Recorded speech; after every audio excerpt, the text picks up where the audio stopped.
I'm very, very grateful. Isang karangalan po sa akin at nagpapasalamat ako ng lubos na inendorso po ako at sinuportahan po ako ng ating minamahal na Vice President Sara Duterte. Ang pagsasamahan po naman namin ay nagsimula pa nung panahon pa ng aming mga papa na si Senator Manny Villar and former President Rodrigo Roa Duterte at nagpatuloy po yan. Nung panahon po na iyon ay mayor pa po siya, former President Rodrigo Roa Duterte ng Davao. At ang aking papa naman po ay nasa pribadong sektor at congressman pa at speaker noon. And mula noon ay nagkasama na po kami through shared goals, missions, and visions at sa nais po naming makatulong sa mas nakakarami.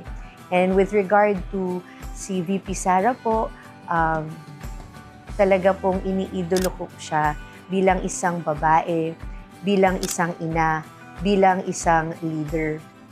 Palagi ko pong sinasabi sa kanya pag nagkikita kami, ano mo nagagampanan lahat ng roles na ginagampanan mo. At siya po ay napaka-tapat, siya po ay napaka-matatag at talagang maaasahan. So isang karangalan po sa akin ang ma-endorse ng isang leader, isang babae, isang ina na talagang hinahangaan ko at isang magandang example para sa akin din.